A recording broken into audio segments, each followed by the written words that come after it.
What's going on, everyone? I am your host, Bazil. Welcome back to the Baltimore Guys. I wasn't sure I was going to make this. Everyone has been posting and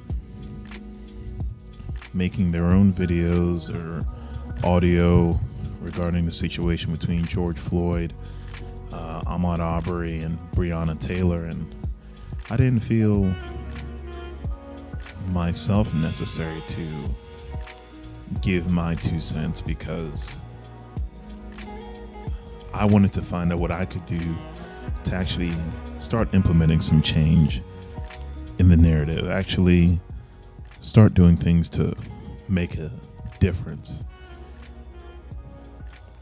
For those of you who don't know, I'm a freelance cinematographer. So when events like this happen, I'm out there in the front lines trying to cover it best I can. And sometimes I make my own piece around it. Sometimes I sell it to certain news outlets that I trust and I feel actually are trying to give real news and not the status quo of shoving fear and doubt and all this nonsense that the mainstream ones do. But I digress. I know and have seen a lot of people, the outpour of support for Black people, and it's great to see. I'm happy to see it. My only issue is when it comes down to it, are those same people really going to step up to the plate when the opportunity comes? There was a recent video of a mother being choked out by a police officer. And of course it was recorded because you could see it. But my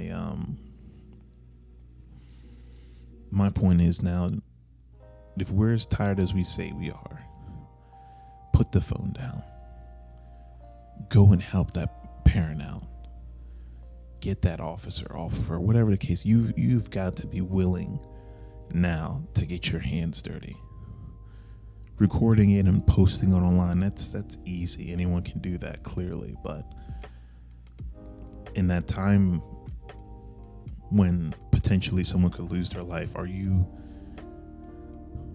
willing maybe to even lose yours to defend that person?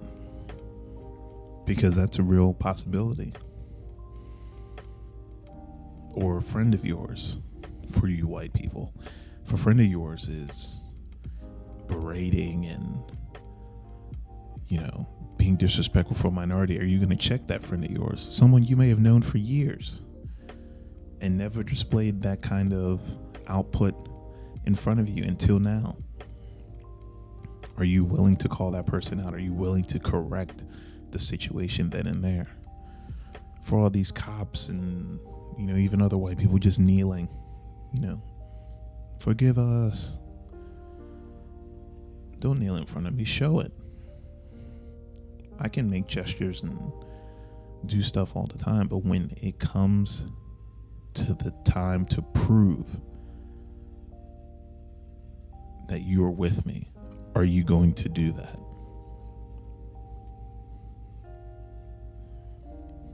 On IG, there's this trend going on with I'm a black man, I'm a black woman posting online, and it's great, it's fine, it's good to see how many people are prideful of their culture and their ethnicity,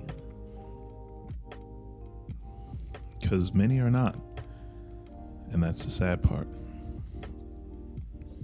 But also with that, what are you really going to do to show that pride in your culture? And by that I mean economically.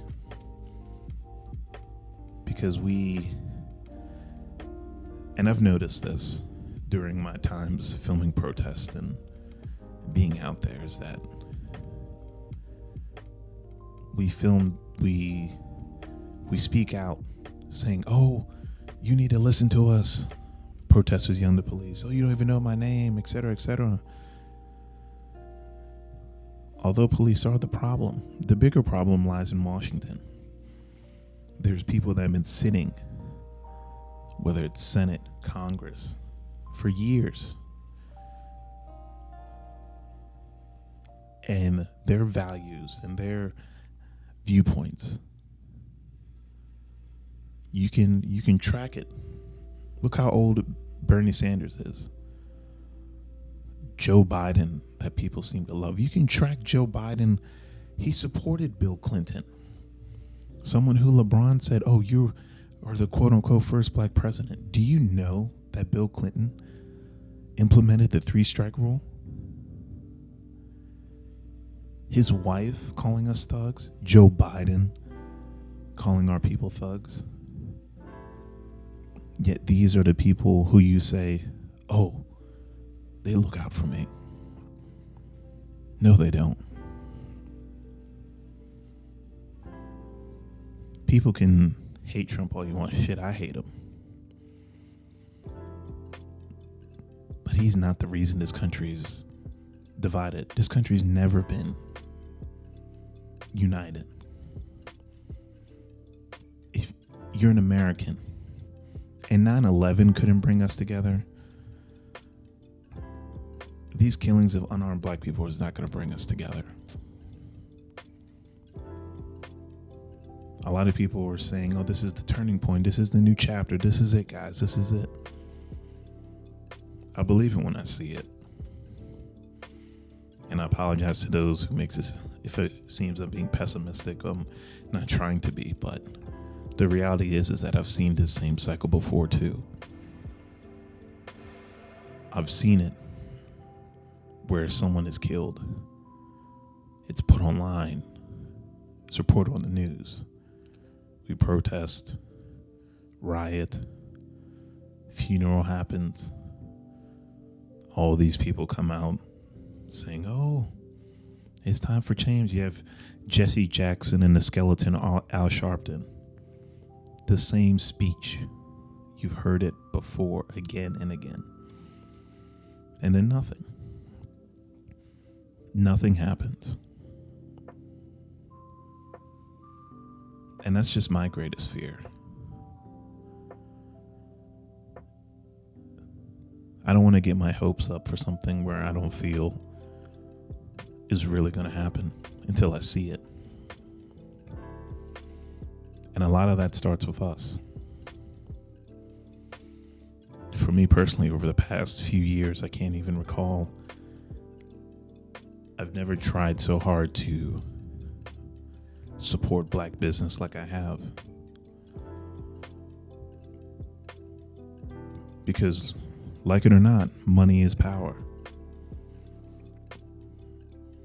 Money means a lot in this country. You know, I understand it's a tool, and it is a tool. It is the hammer to the nail. It is an enormous tool. And you have to ask yourself, are you willing to use that tool to help move your people forward? Yes, you have to vote.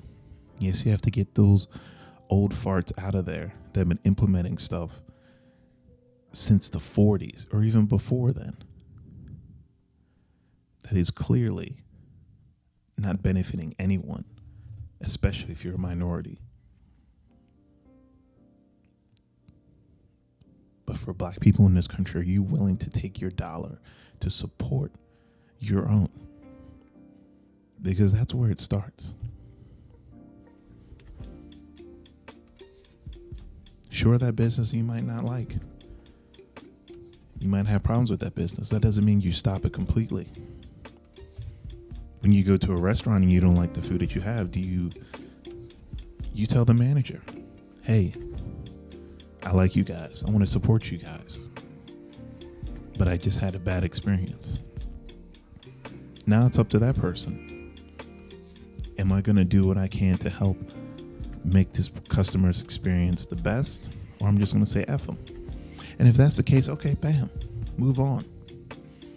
But don't give up. Go to the next one. Because unfortunately, there are others of our people that are not for the cause. They're not there to help move us forward. It is the unfortunate truth.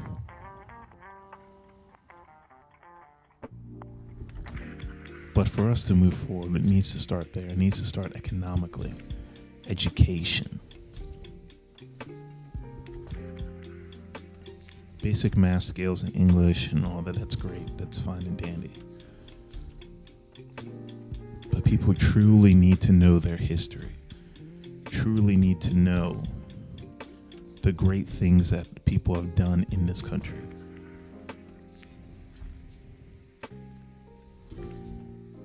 I know this past February, Black History Month, they tried to highlight all the amazing feats that Black people have done in America.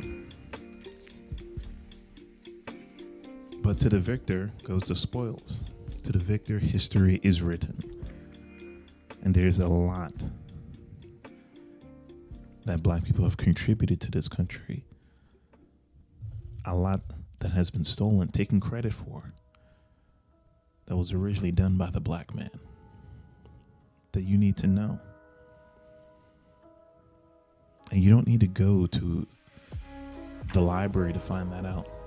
You have a computer, you have a search engine that you carry with you all the time. If people are willing to go look back 10 years at somebody's tweet, somebody's text, you should be willing to look back 100 years, 200, 300, 400 years.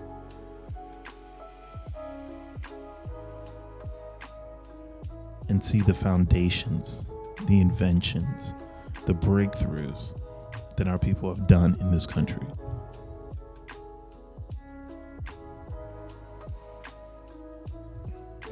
So I hope the message isn't, oh, look at this guy, he's just being, no. I just want the cycle to end. I want us to take accountability for our lives. I want us to realize that we have the power to make change. We don't need to look for anyone else for answers except us. And I think once we realize that,